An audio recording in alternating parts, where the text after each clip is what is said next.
People assume that all the war dead are buried in graves on the continent, but did you know that there are more than 130 Commonwealth war graves from the First World War right here in Sutton?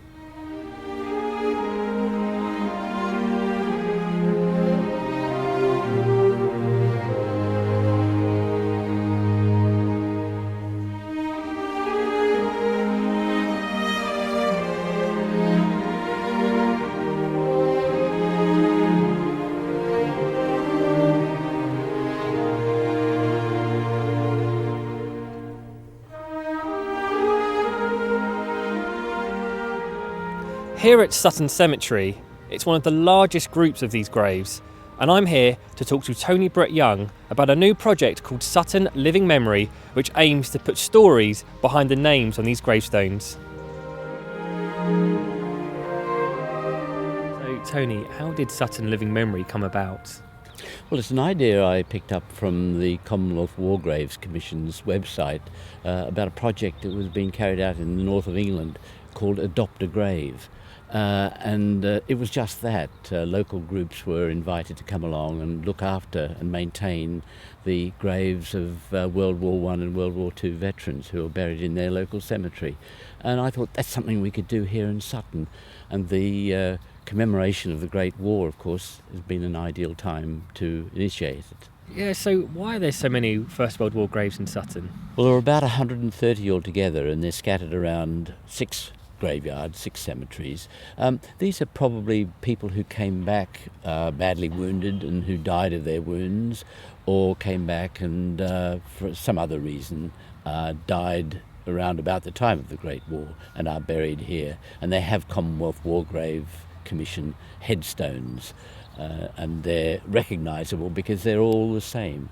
And the idea was that each of them would look the same so that nobody took precedence over anybody else. The thing that I find fascinating about this is actually there's very little information to go on, a lot of questions asked. I mean, what do we know about the stories behind these people?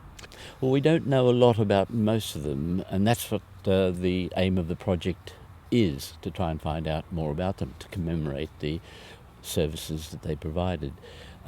But they come from a whole range of different backgrounds and professions and age groups, but virtually all men, of course. We have one woman that we're commemorating, and she was a munitions worker who was killed in an explosion in a local munitions factory. So what's the main thrust of this project? Is it just to look after them and now and long into the future? Well, there are a whole range of different elements. Certainly to find out more about the people who are buried in various cemeteries, but also to commemorate them, to recognise what they did, to learn about their involvement with Sutton. Were they local people? Were they buried here because they happened to be here when they died? There are a few pilots who crashed at one or two of our aerodromes who are buried here, but they came from places like Scotland and Wales. But we want to find out more about them. In addition to that, we want to provide information to people so that when they come and look at the graves in various cemeteries, they can read about them on interpretive boards that we want to set up. We also want to take exhibitions around the borough, and we want an enduring project so that if people adopt a grave, as we'd like them to do, perhaps uniformed groups, scouts or guides, that they can come along and look after the graves, maintain them, perhaps for years to come, and perhaps even when we have an anniversary, for them to come along and recognise that, laying flowers on the grave or something like that.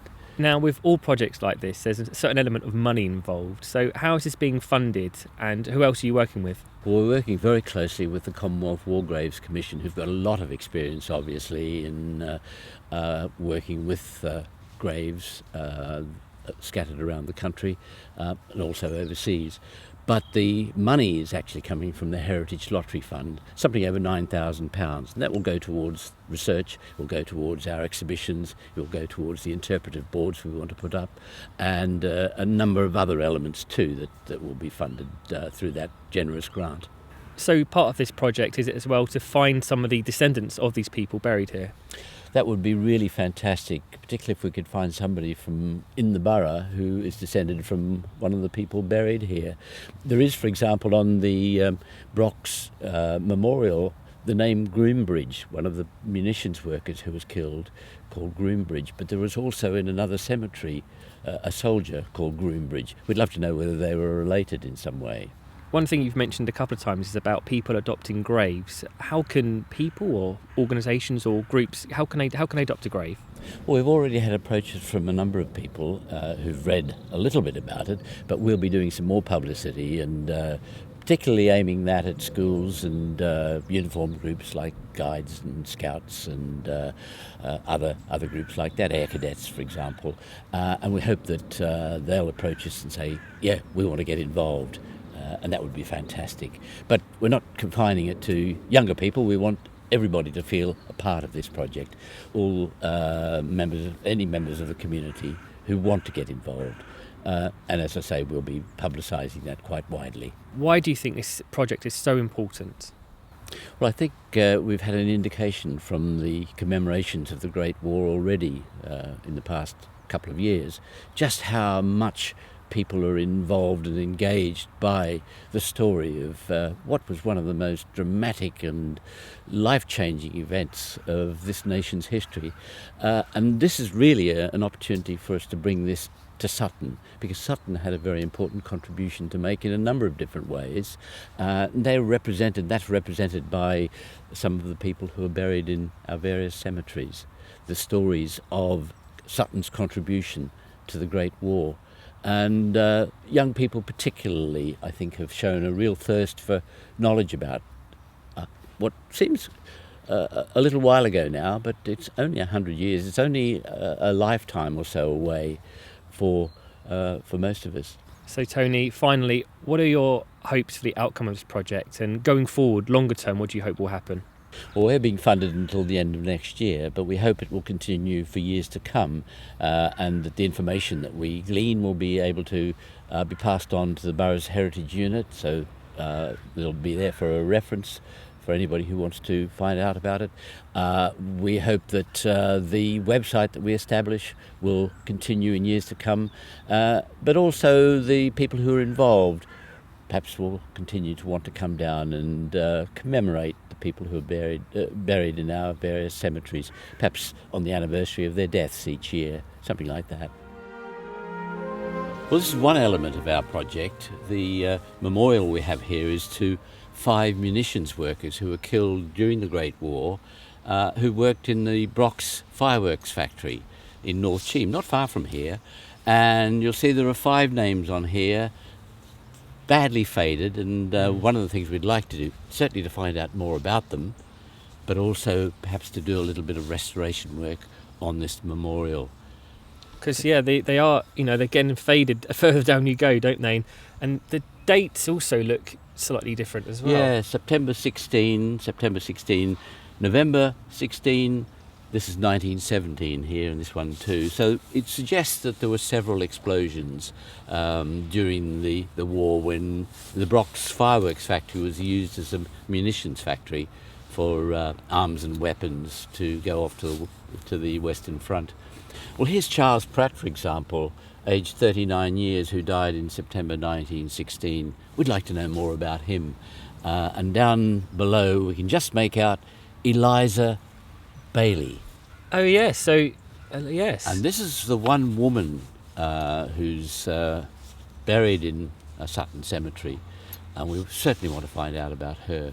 And she was just 22 years old, and they made just as much of a contribution to the Great War effort as the people who went out and fought in France and Belgium. But it's very sad the way in which it's been neglected, and it's hardly readable now.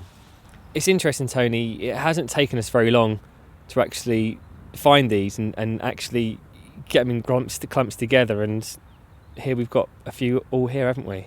Yes, we've got about 6 here, all quite close together. Here we have Private Kenny, the Royal Army Service Corps, 5th of August 1990, probably died as a result of wounds from the Great War, but we want to find out just how he died. Private W.S. Thompson, Military Medal. So he was obviously a brave person. Norfolk Regiment, July 1919, age 32. And again, Rifleman Buckingham, the Rifle Brigade. And so you have various graves here, gravestones here. All of them have stories. All of them are of interest to us, and we want to find out more about them. Learning about the stories these graves represent and taking an active role in commemorating them, it's not only going to bring together local groups of today, but it's also going to ensure that their memory and their sacrifice lives on for generations to come.